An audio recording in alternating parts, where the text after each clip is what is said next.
હમણાં ગામડામાં એક ભાભાએ ભૂતની ચોટલી પકડી લીધી. ભૂત નીકળ્યું અને ભૂતની ચોટલી પકડી લીધી ખડા. અને આપણે કહેવાય કે ભૂતની ચોટલી પકડી લ્યો એટલે પછી ભૂતને તમે કયો એમ કરે. ભૂતની ચોટલી પકડીને બાપા કે હું છે કે કાંઈ નહીં બાપા કાંઈ નહીં.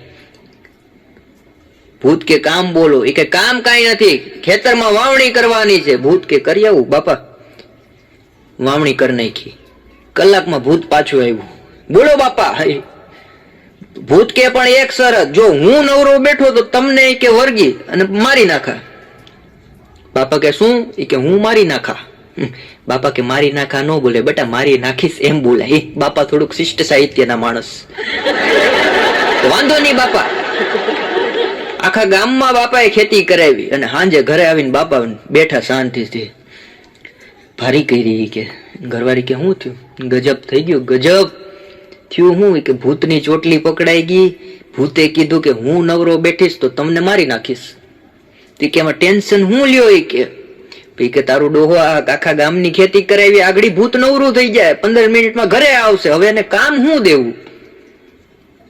ડોહીમાં કે બસ એટલી જ વાત. એ કે તને લાગે એટલી? હું એટલી કરે. એ કે આગળ અહીંયા પાળ્યો થાય એમાં મુંજાઈ હું ગયા. કે ભૂત આવે એટલે એને કામ આપી દો. કે પણ આખા ગામનું કામ આપી દીધું, હવે આપણી પાસે કઈ કામ નથી. કે ભૂત આવે એટલે એને એમ કયો કે અહીંયા 300 ફૂટનો ડાર કરવાનો છે. બાપા બેઠા હતા ને એમાં ભૂત આવ્યું કે બોલો બાપા કામ પૂરું. બાપા કે 300 ફૂટનો એ ડાર કરવાનો. ભૂત કે કરી દઉં. 15 મિનિટમાં ભૂત ડાર કરીને બહાર આવ્યું કે બોલો બાપા બીજું કામ. કે બટા હજી 300 ફૂટનો ડાર કરવાનો છે. 600 ફૂટ ગયો. પાછો 15 મિનિટમાં આવ્યો. 1.5 કલાકે ભૂતે 600 ફૂટ ડાર ખોદી નાખ્યો ને બાપા પાસે આવ્યો કે બાપા બોલો હવે. બાપા કે હજી કે 150 ફૂટ કરવાનો. ભૂત કે બાપા હું અહીંયા બેઠો, તમારે કામ હોય ત્યારે મને ઉભો કરજો, પણ હવે ડાર કરવાનું કેતા નહીં. કે કાંઈ કે અંદર તમે જેમ નાખતા જાઓ એમ ગરમી વધતી જાય, એમાં હું મરી જઈશ.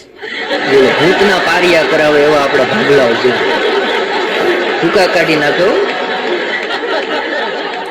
એક જણો બાપા સરકતી સિગરેટ પીતા હતા. મેં કીધું બાપા સિગરેટ ન પીવાય, આ સિગરેટ પીવાથી કેટલું નુકસાન છે શરીરને, આ સિગરેટ ન પીવાય. મેં કીધું તમને એક વાત કહું, સિગરેટ થી નુકસાન થાય, ફેફસા હળી જાય, કોરોના જેવી બીમારી થઈ હોય તો મરી જાઓ, સિગરેટ મૂકી દો. મને કે બધી વાત સાચી, તમારી વાત અમલમાં લઉં, પણ પેલા એક સિગરેટ પાવ.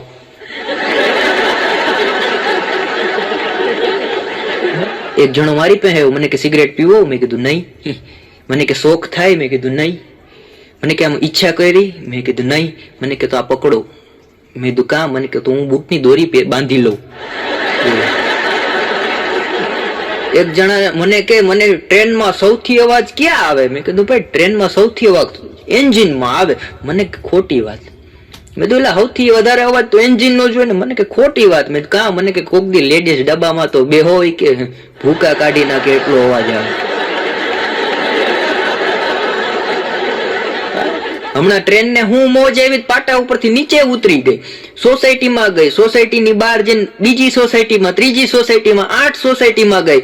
અધિકારીઓએ બધા ટ્રેનના ડ્રાઈવરને કીધું કે ભાન પડે કે ટ્રેન આમ નીચે ઉતારી દેવાય. કે ઉતારવી નહોતી કે પણ રસ્તામાં એક જણો આવ્યો તો મરવા માટે. કે એને મારી નખાય કે એમ ટ્રેન નીચે ઉતારી દેવાય. કે જેવી ગાડી અડવા ગઈ ને તો એ ઉતરી ગયો પાટાથી. અમે વાહે દોટ મૂકી. બોલો હું ને ધવલો એકવાર રેલવે સ્ટેશને ઉભા હતા, એમાંથી એન્જિન એકલું આમને જાતું હતું. ધવલો કે જો કે ડખો થયો લાગે બે માણાને, એન્જિન ને ભાઈડે મુઠ્ઠીઓ વાયરી. કે હવે જે થાય સાચું કુટુંબનું. હમણાં તો એક વરરાજો રાતના બધા દોસ્તારો પાર્ટી કરીને અગાસીમાં હુઈ ગયો રેડી થઈને કમ્પ્લીટ રાષ્ટ્રીય કાર્યક્રમ પતાવી. અને લોક સાહિત્યમાં અમે કાયમ કહીએ કે દારૂ કાયમ દુઃખ દેનારો, બે ઘડીની મોજ, અરે મોજ લેવામાં કંઈક મરાણા, કજિયા થતા રોજ, બાપ દારૂ મૂકી દૂધડા પીજો, સમાજને દુઃખ ના દેજો. એટલે આ વરાજો રેડી થઈને કમ્પ્લીટ રાષ્ટ્રીય કાર્યક્રમ પતાવીને અગાસીમાં હુઈ ગયો. સવારે દોસ્તારું બધા ઉઠાડે, ઉઠ ઉઠ ઉઠ બાપા ઉઠ, તારી જાન છે. તો પડ્યો કે તમે જઈ આવો, તમે જઈ આવો, તમે જઈ આવો. કે તારી જાન છે કે હું બપોરે આવીશ, હું બપોરે આવીશ. બોલો આને હું કરું? એક જણો એની પત્નીને કહેતો હતો, આ દાળ કેવી બનાવી છે, કે કાંઈ સ્વાદ નથી, મીઠું મરચું નથી, આ જોતો ખરી આવું ફીકી ફીકી દાળ છે. એની ઘરવાળી કે મોબાઈલ સાઈડમાં મૂકો, ક્યારના છાસમાં બોરીને રોટલી ખાવ. વિશાલની વાત કરતો, વિશાલ એકવાર મને કે મંથનભાઈ તમે ભણ્યા? મેં કીધું હા. મને કે તમને કોઈ વાર ટીચરે કીધું ચૂપચાપ બેસો? મેં કીધું હા, ઘણી વાર આપણને કે. મેં કીધું આપણે બોલકા માણસ.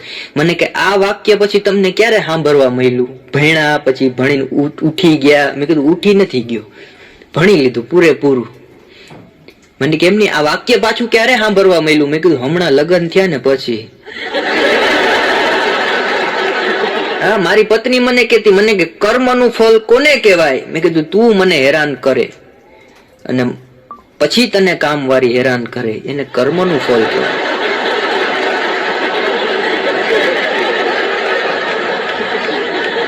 હમણાં એક જણો ડોક્ટર પાસે ગયો કે સાહેબ ડિપ્રેશન આવી ગયું છે, મગજમાં ટેન્શન છે, કઈ ચેન પડતું નથી, હા કે બરબાદ થઈ ગયો છું.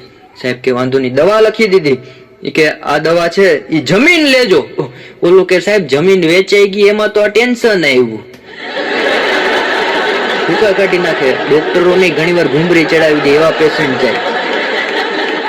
અને અમે કલાકાર ભલે નાના રહ્યા, કોઈ મોટા હોય, બધાના આશિક હોય, અને આશિક અમને પંપ મારે એમ અમારી હવા ભરાય. હા, તો એક મારો આશિક છે, મને કે કોક દી ઘરે આવો. મેં કીધું આવશું. દરરોજ ફોન આવ્યો, કોક દી ઘરે આવો. મેં કીધું આવશું. અને કે ઘરે આવો. એમાં એકવાર જોગાનું જોગ જાતા હતા ને એના ઘરે ગયો તો મને બેઠાડ્યો. મને કે ઓહો કલાકાર અમારે ત્યાં ક્યાંથી? મેં કીધું ભૂલા પડ્યા. મને કે આવો આવો, 2 મિનિટ કે ઉભા રહ્યો.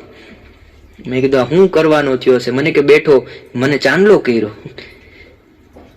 મેં કીધું સારું કહેવાય, બહુ મોટો આશિક લાગે. ચાંદલો કરીને પછી ચા પાણી પાયા અને ઉભો થતો હતો ને. મને કે દાદા છો, કલાકાર છો, એક કામ કરો. મેં કીધું આ કે નવું મકાન લીધું સોસાયટીમાં, આખા મકાનમાં તમે આટો મારો. મેં કીધું આટો મારીને મારે શું ફાયદો? મને કે તમે ભૂદેવ કેવાઓ, તમે આટો મારો ઘરમાં વૃદ્ધિ આવે. મેં કીધું કાકા આ પગે હું મારા ઘરમાં 28 વર્ષથી ચાલુ છે, હું હજી 2 પાંદડે નથી થયું તારે વૃદ્ધિ આવવાની. આશિકોને રાજી રાખો, અમે આટા માર્યા. એક બેન હમણાં રોતા રોતા ઘરે આવ્યા, એના પતિ પાસે રોવા માંડ્યા. કે શું કામ રોવે છે ગાંડી? કે ગજબ થઈ ગયું, ગજબ. કે શું થયું? એ કે હું આજે કપડા ધોવા નદીએ ગઈ. કે હા, એ કે ગામના બધા નદીએ જ જાય, એમાં શું થયું? કે પણ એમ તો કયો ભગવાનના આપણી ઉપર ઉપકાર, ભગવાનની કૃપા કહેવાય. પણ એ કે થયું હું? એ કે નદીમાં કપડા ધોતી હતી ને પૂર આવ્યું, એમાં હું તણાઈ ગઈ. ભાઈ કે ઓહો તણાઈ ગઈ, બચી ગઈ. કે એમ કયો ભગવાનનો ઉપકાર માનો, બચી ગઈ. ઓલો કે એ જ કઠણાઈ.